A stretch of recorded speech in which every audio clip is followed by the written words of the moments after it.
Itu sebenarnya Bun kejadiannya sebelum umroh. Tapi umroh. Banyak yang salah paham kalau ini setelah umroh. Oke. Dan justru orang ngira kalau Bang Putra ditangkap. Padahal Bang Putra sendiri yang datang ke sana. Bang Putra di situ udah 2 bulan. Udah ngejalanin hukuman. Gak ketemu anak istri, lebaran gitu Bun. Pas Asifah ulang tahun juga gak ada. Aku anak-anak setia nungguin Bang Putra. Teman-teman banyak yang support kamu harus tetap kuat.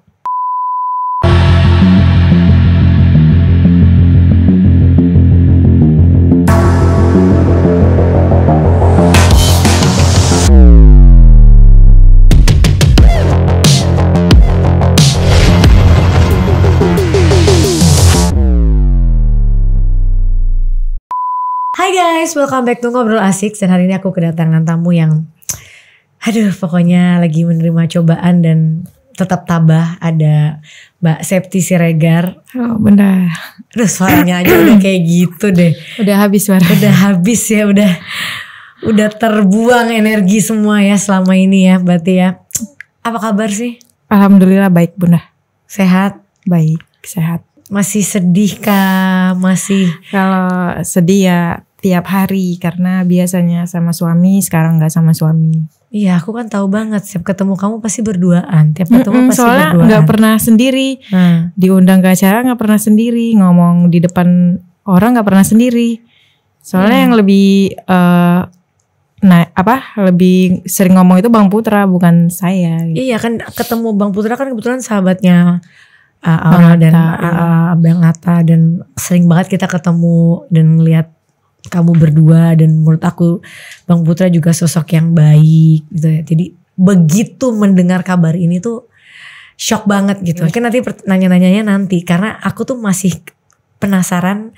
Kamu tiba-tiba mengeluarkan lagu yang judulnya Terhukum Rindu. Emang kamu bener-bener terhukum banget kerinduannya ya? Terhukum Rindu itu lagunya sebenarnya dari Bang Putra Bunda. Itu kata-kata dari dia? Jadi semua liriknya itu yang buat Bang Putra. Dia ngirim surat ke aku. Terus dia pikir ini mau dijadiin karya sama dia, sama Bang Putra. Oke. Jadi dari sepucuk surat yang dikirim ke aku dijadiin karya. Berarti dia nih romantis ya? Seniman sebenarnya Bang Putra nih ya? Kayaknya udah bisa jadi seniman. Iya kan? Karena sering nulis semenjak di sana jadi sering nyanyi nulis. Gak? Kalau nyanyi kayaknya berarti nyiptain lagu. Nyiptain lagu gitu ya? Lebih ke menulis sih Bang Putra. Dan akhirnya dibikinlah, diproduserin oleh Manji dan dinyanyikan sama Bang Andika. Aku boleh dengerin dulu ya? Boleh. Lagunya aku belum dengar soalnya, kita dengerin yuk. Hei, kamu bisa. Kamu pasti bisa keluar dari sini. Hei, kamu pasti bisa. Kamu pasti bisa pergi dari sini. Ayo, kamu pasti bisa, semangat. Jangan tahan rindumu. Jangan sedih terus ya. Kamu pasti rindu tahu anak istrimu kan? Yakin, kamu pasti bisa keluar dari sini. Percayalah, ini jalannya. Yakini hatimu, sabari hatimu. Semua ini pasti kamu bisa lewati. Kamu pasti bisa, semangat. Ingat ya, mereka semua di sana menunggumu. Ayo, tunggu apa lagi? Keluargamu menunggu. Kamu pasti bisa lewati semua ini. Sabar, Allah bersama dengan orang yang hancur hati. Anak istrimu setia menunggu. Terhukum rindu, berat jalani hariku, doakanlah aku. Aduh sedih banget sih, baru nonton sedikit aja. Ini konsep video klipnya siapa yang mengkonsepin? Dari tim kita sama dari Bang Putra. Mau masukin teman-temannya yang mau support sahabat-sahabat Bang Putra. Dia minta tolong kalau mau ikut ke video klipnya gitu. Ya pasti mau lah. Terus dikonsepin dia di dalam kayak gitu, orang di luar semua. Itu kan maksudnya kayak apa ya? Dia terkurung. Tapi banyak orang-orang di sekelilingnya yang support sama Bang Putra. Yang mensupport Bang Putra. Dan emang Bang Putra ini kan temannya banyak banget. Karena emang orangnya juga bersosialisasinya bagus. Ini kita ada VT surat Bang Putra dalam penjara. Coba kita lihat ya isi suratnya. Sayang jangan bersedih, tunggulah aku, tinggallah lebih lama bersamaku. Aku hanya terhukum rindu, doakan aku semoga aminku dan aminmu bertemu. Wah seniman Bang Putra nih emang nih bahasanya. Jadi ini bukan ciptaannya Anji ya? Bukan. Liriknya Bang Putra Bang semua. Putra semua. Apa ya? Dalam ya? Maknanya dalam. Tapi emang sehari-harinya Bang Putra tuh orang yang romantis. Kayaknya orangnya kayak Kalau romantis enggak. tapi kan saat kamu lagi begini kamu bisa tahu ternyata orang ini Kalau nulis retorika bahasanya emang bagus, Bun. Pintar dia. iya ya. Dari dulu emang bahasa Indonesia dari dulu masih kecil sampai lulus dia juara 1 kelas. Bang Putra. Juara 1, juara umum. Enggak pernah juara 2. Oh emang pinter ya. Tapi juga maksudnya dalam penulisannya dia tuh seniman banget gitu loh. Bisa semoga aminku dan aminmu bertemu. Makanya kata Manji, Bang Putra udah bisa disebut seniman nih. Iya banget. Aku pikir tuh ciptaannya Anji. Bukan Bang Putra. Yang bikin musik baru Anji. Bang Anji yang produserin. Yang bikin musiknya? Komposernya Bang Robi. Oke, jadi ada banyak pihak ya yang membantu. Kenapa milih Bang Andika? Karena Bang Andika tuh kalau nyanyi kayaknya pesannya selalu sampai. Apalagi lagu-lagu yang Melayu gitu ya. Melayu iya. Sampai ternyuh. Itu aja pas Bang Dika nyanyi. Bang Dika nyanyiin itu sampai nangis. Gua gak kuat pas rekaman. Gua gak kuat nyanyiin ini. Dia bilang gitu. Ayo dong Bang Dika. Karena ini emang requestnya Bang Putra. Bang Dika yang nyanyiin. Oh ini request dari Bang Putra harus Bang Dika yang nyanyiin. Karena dia tahu ini Bang Dika yang cocok nyanyiin ini, dia bilang. Terus pas kemarin kita gala premier, Bang Dika nyanyi itu juga nangis. Bang Dikanya nggak gitu kuat, ya? Dia nggak kuat. Iyalah aku juga denger tadi sekilas aja nggak kuat sih gitu. Tapi saat dihubungin Bang Andika langsung mau ya untuk menerima kerjaan ini ya. Dan karena dipilih sama Bang Putra sendiri kan. Wow itu aku juga pernah dengar katanya setelah keluar lagu Terhukum Rindu ini jadi trending ya. Trending 2, lawannya nomor 1 K-pop soalnya. Susah, berat ya. Harusnya 1 tuh ya karena lirik maknanya bagus. Walaupun gak dengar seluruh ya. Terhukum Rindu, aminku, aminmu bertemu tuh menurut aku itu udah jadi racunnya dari lagu ini. Dan itu dahsyat sih menurut aku gitu. Kamu sendiri begitu udah jadi lagunya keseluruhan gitu. Apa yang kamu rasain? Nangis, sedih. Apalagi banyak teman-teman yang masuk ke video klipnya. Ya. Terus setiap penggalan kalimatnya itu punya makna. Dan itu benar-benar terenyuh. Nyampe pesannya yang disampaikan Bang Putra. Dan banyak orang yang emang lagi terhukum kerinduan terwakilin dengan lagu ini. Iya.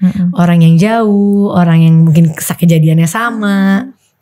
Orang yang udah emang beda alam juga. Beda alam masuk juga. Jadi bisa banyak orang yang merasakan lah gitu ya. Begitu mendengar kabar tentang Bang Putra tuh banyak orang yang menyaksikan apakah benar cerita yang terjadi di balik cerita yang ada gitu. Mungkin Mbak Septi cerita sedikit gitu ke kita karena kan aku tuh ngeliat kalian abis umroh, abis bahagia banget, tiba-tiba pulang, tiba-tiba dapat kabar yang maaf ya aku sebagai orang awam kok tiba-tiba ada kejadian kayak gini gitu. Pertama kali Mbak Septi tahu itu apa Bang Putra ceritakan tuh apa? Itu sebenarnya Bun kejadiannya sebelum umroh. Oh jadi ceritanya sebelum umroh. Ya aku dengar dari kakak. Tapi umroh. Banyak yang salah paham kalau ini setelah umroh. Oke. Dan justru orang ngira kalau Bang Putra ditangkap. Padahal Bang Putra sendiri yang datang ke sana. Jadi sebelumnya kan emang ada chat gitu. Tapi chatnya itu nggak sampai ke kita, suruh minta maaf. Chatnya itu nyampenya ke terus pas Bang Putra, ayo dong kita minta maaf ke rumahnya beliau, dia bilang. Terus kata ini udah Pi, aman Pi, semuanya aman. Jadi di situ miskomunikasi Bun. Oh missing link lah ini ya. Oke. Terus jadi pas nyampe sana Bang Putra BAP sejam kemudian langsung jadi tersangka. Oke. Sorry, pada kejadian ini sebelum umroh, berarti kan Bang Putra sempat setelah kejadian itu pulang ke rumah. Bang Putra cerita ada masalah ini, apa dia diam? Tapi di situ yang babak belur Riko. Oke, jadi Bang Putra tapi cerita seperti yang ada. Iya, seperti. Apa itu keadaannya tuh gimana saat itu kan? Aku nggak mau dengar cerita dari orang sepotong-sepotong artinya kan. Aku penasaran cerita yang terjadi sebenarnya itu apa sih? Itu karena si Riko mungkin mau ngebantu si Cika. Oke. Karena pacarnya si Cika ini ada di kejadian. Si Cikanya yang dipukul ini pacarnya Cika? Enggak, yang dipukulin itu si Riko. pacarnya dia itu udah manggil dia, ayo dong ke tempat aku. Cuman dia pindah-pindah meja, nggak mau. Jadi ke tempat si yang pelapornya ini. Yang pelapor bukan pacarnya? Bukan pacarnya. Oh jadi banyak orang di sana ya? Oke, terus? Jadi Riko ke sana, ayo dong ke tempat dia. Kenapa sih kamu di sini? Gitu. Cuman dia nggak mau. Terus di situ dia nangis. Si C-nya ini nggak tahu kenapa nangis. Setelah itu nangis, cekcok antara Riko sama teman-teman yang duduk di situ, Bun. Cekcok, jadi ya mulailah di situ. Nah, Bang Putra baru datang langsung ngelerai, cuman sempat tendang kaki gitu, keliatin sih di CCTV. Nah, tapi nggak tahu kenapa Bang Putra justru malah diceblosin. Dan di situ yang babak belur itu si Rikonya, pulang sampai nggak pakai baju, udah berdarah-darah, terus handphone hilang. Pulang itu nggak pakai baju, nggak pakai sendal, karena emang bener-bener habis, Bun. Jadi paginya ke rumah sakit, terus divisum siangnya. Si pelapor nggak babak belur? Enggak. Cuman yang mukulin Riko itu banyak. Hampir belasan orang. Sedangkan Riko ke orangnya cuma Riko sama Bang Putra? Iya, cuma Riko sama si dia. Mungkin yang pertama kali pemukulan. Tapi yang mukulin Riko banyak. Itu semua gak kena? Gak kena apa? Gak masuk, maksudnya gak ditahan? Enggak, itu dia. Justru kasusnya Riko sampai sekarang masih ngambang. Belum ada kejelasan. Nah, kalau kasusnya Bang Putra sendiri sekarang berarti udah sampai mana? Karena kan udah lama banget, udah lama kan ini di dalam untuk suatu kasus yang 2 bulan. Untuk 2 bulan. Belum tahu keluarnya kapan. Belum ada titik terangnya, Bun. Kita mau coba gimana pun, kita mau minta maaf ke pelapor, itu kayaknya susah. Jadi saya sering sih ke rumah pelapor, pengen minta maaf, cuman nggak pernah bisa ketemu. Mungkin susah ketemu sama beliau. Tapi saya selalu usaha buat ketemu, datang ke rumah, mau diterima nggak diterima, tetap datang gitu. Kalau dari pengacara sendiri bilang ini kenapa kasusnya bisa berlarut-larut gini? Mungkin lebih katanya ke harga diri. Jadi anak ini tidak mau memaafkan. Kalau anak ini tidak mau memaafkan, Bang Putranya belum bisa keluar gitu? Gak bisa ngapa-ngapain, emang gak bisa usahain apa-apa lagi, Bun. Kalau bisa ya minta maaf langsung ke nya, karena kalau kita gak ketemu sama orangnya, takutnya banyak fitnah-fitnah lain yang nyampe di telinga si pelapor gitu. Gak ada salah satu orang pun yang untuk mencoba menghubungi atau membantu untuk ketemu? Udah banyak yang mau coba untuk kita ketemu sama pelapor. Cuman mereka emang kayak bener-bener nutup gitu, gak mau nerima. Mungkin gak mereka ini ada masukan-masukan lain? Iya, banyak yang nyampe di telinga pelapor tuh gini, Bang Putra kemana-mana bawa 20 bodyguard. Sementara Bang Putra kemana-mana gak pernah bawa siapapun kecuali supir. Nah, terus dia bilang, ini orang songong. Dibilang nih sama ini orang songong, gak usah dimaafin gitu. Sementara Bang Putra bukan kayak gitu karakternya, kan saya tahu sendiri. Terus sampai ada yang ngomong, udah kita bayar aja ini, yang penting kita keluar, bilang. Itu nyampe ke telinganya si pelapor. Padahal Bang Putra gak pernah mengatakan seperti itu. Jadi banyak fitnah yang disampaikan kepada pelapor, sementara itu gak disebutin sendiri sama Bang Putra. Karena kita gak ketemu langsung ya, Bun, sama pelapornya. Jadi gitu, banyak fitnah-fitnah. Ya. Berkasnya ini sendiri masih di kepolisian atau nanti akan masih di kepolisian. Cuman ini kan udah 2 bulan tapi belum masuk ke P21, belum. Masih di kepolisian. Belum ada ya.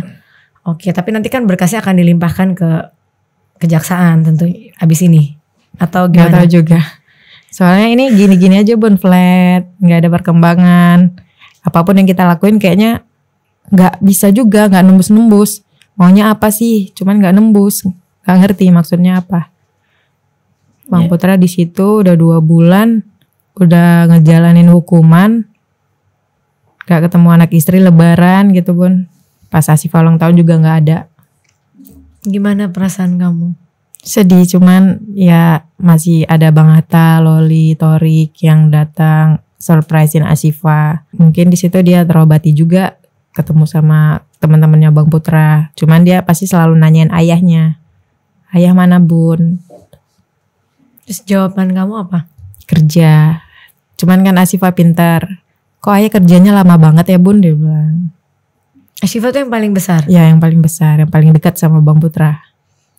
Oke. Tapi Mbak Septi sendiri menjalani hari-hari sekarang, selain pasti yang berjuang untuk suaminya dan ngurus anak, apalagi sih yang kamu kan pasti udah bingung nih kan mau kemana arahnya gitu. Dan aku sempat lihat ada apa tuh chat dari salah satu orang yang ada di kejadian itu, yang ngechat ke Mbak Septi menceritakan kronologis ceritanya. Di situ dia sendiri ngomong kalau Bang Putra cuman melerai. Udah sampai ke kepolisian juga. Karena kan dia di BAP juga. Pas di BAP saya nggak tahu hasil BAP-nya gimana.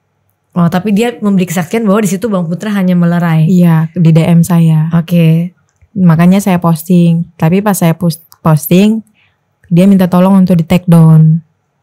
Karena nggak tahu alasannya kenapa. Cuman kan kalau saya take down itu bakal memberatkan suami saya.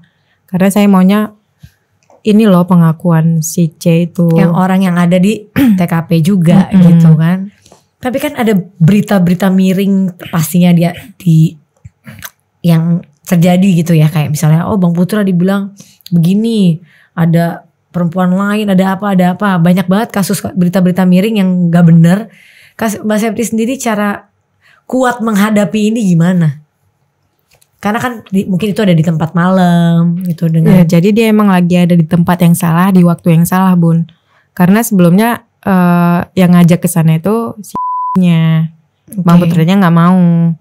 Tapi nggak tahu karena udah dipaksa mungkin sampai berkali-kali jadi datang ke tempat itu. Dan pas datang malah ada kejadian.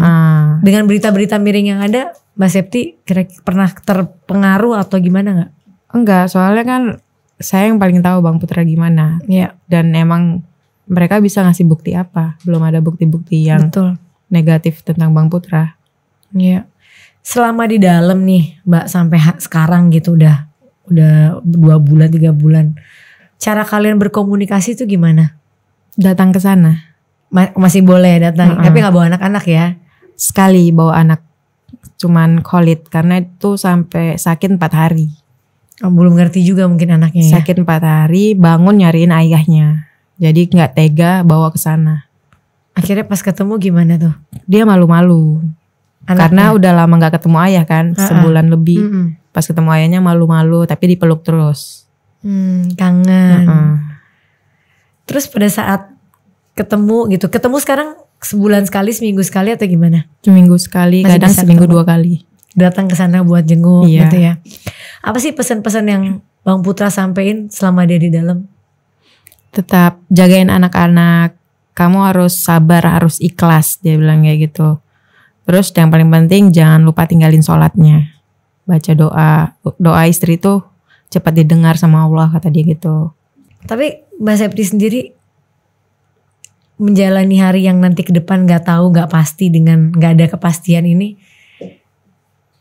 apa tindakan yang akan Mbak Septi lakuin ke depan? Mungkin lebih banyak datang ke toko, lihat-lihat toko, jualan gitu pun. Sebenarnya kalau aku tanpa Bang Putra itu kayak susah banget berdiri di kaki sendiri. Karena di sini sosoknya itu yang paling berperan itu Bang Putra. Saya kan biasanya cuma di rumah, tapi pas nggak ada Bang Putra jadi kayak timpang, kayak nggak ada yang mimpin gitu loh. Setiap hari ngerasa kesepian, nggak ada Bang Putra, nggak ada teman ngobrol, mau ngapain lagi ya? Biasanya setiap malam mau tidur itu selalu cerita. Sekarang udah nggak lagi, jadi makanya saya tidur tuh pagi bun. Karena nggak bisa tidur? Nggak bisa tidur, takut. Takut apa? Takutnya ya nggak ada laki-laki di rumah. Biasanya kan ada Bang Putra.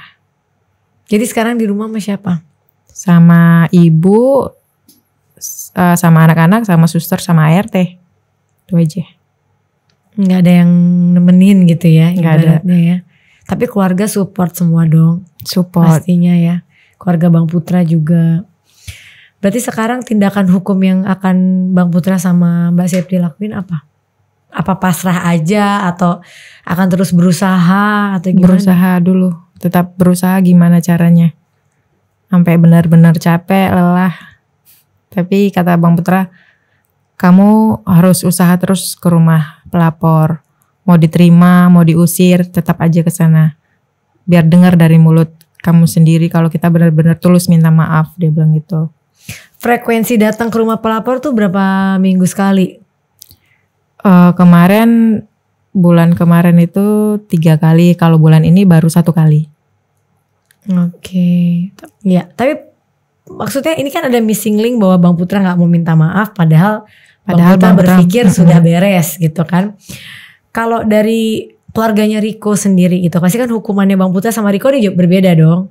Mereka tapi masih bareng nih di dalam. Di dalam sama. Masih bersama. Misalkan Bang Putra diperbolehkan keluar duluan, aku pernah dengar katanya Bang Putra maunya bareng sama Riko. Itu benar gak sih? Bun, kalau Riko di dalam dia itu udah kena mental. Jadi pas dia di dalam itu benar-benar udah kayak orang kehilangan akal, udah benar-benar stres. Terus kayak ketemu orang itu udah kayak kacau, takut gitu. Jadi waktu dia bilang, Pi aku keluar, aku takut di orang, dia bilang gitu. Jadi udah kayak benar-benar trauma gitu Bun. Karena dia emang dikeroyok, tapi justru dia yang ditahan. Udah benar kena mental. Jadi setiap ketemu ibunya dia nangis terus. Justru Bang Putra dia nggak tega. Bun, kata dia, percaya deh kalau ayah pergi dari sini, Riko pasti hancur, dia bilang. Karena aku yang paling tahu mentalnya Riko gimana. Bang Putra bilang gitu, makanya Bang Putra nggak tega kalau Riko sendirian di dalam. Tuh, sebaik itu dia sama temen ya. Jadi dia kalau sama teman emang lebih pertahanin temennya, perjuangin temennya. Ya karena mungkin dia yang menjadi saksi dan bisa memberi kesaksian atas apa yang terjadi malam itu juga kan. Karena sampai sekarang kan kita belum dengar kejadian sebenarnya dari Bang Putra, dari Riko. Iya. Bang Putra kan belum sempat belum ngomong apa-apa. Cuman dari berita-berita aja yang terjadi. Tapi Mbak Septi tahu dong kejadian sebenarnya kan udah tahu gitu ya. Dan CCTV juga ada ya. Ya kita doain semoga kasusnya Bang Putra ini cepat selesai dan bisa baik-baik aja. Karena jujur kita kan juga kenal, apalagi sering ketemu sama Bang Putra dan beliau sosok yang menurut aku baik, humble dan kayaknya tiba-tiba dengar Bang Putra ditahan masalah pengeroyokan di klub malam gitu, itu kayak suatu hal yang tidak mungkin gitu ya. Maaf aku harus ngomong begini, cuma kan namanya manusia ya, pergi-pergi ke tempat begitu kan ya biasa aja sebenarnya. Tapi kan konteksnya apa orang nggak tahu, dalam keadaan apa ya, makanya tadi dia ada di tempat dan waktu yang salah gitu. Terakhir Kak Septi, mungkin kalau Bang Putra lagi nonton podcast ini, apa sih yang mau disampaikan buat suami tercinta? Buat Bang Putra, tetap semangat, tetap kuat, tegar. Aku, anak-anak setia nungguin Bang Putra. Teman-teman banyak yang support kamu harus tetap kuat. Itu aja Bun. Nah, pokoknya kamu pasti bisa keluar dari situ. Amin, pasti, insya Allah pasti bisa keluar. Semua dengan ketentuan Allah. Kalau kita bener pasti jalannya dipermudah walaupun mau diberatin ya. Terima kasih udah datang ke sini. Mudah-mudahan yang nonton juga punya apa ya, kita tidak sedang memojokkan orang lain ya dan menceritakan yang sebenar-benarnya. Mudah-mudahan yang nonton juga bisa punya persepsi baru setelah nonton podcast ini. Terima kasih Kak Septi dan thank you for watching guys. Jangan lupa like, comment, and subscribe. Bye bye.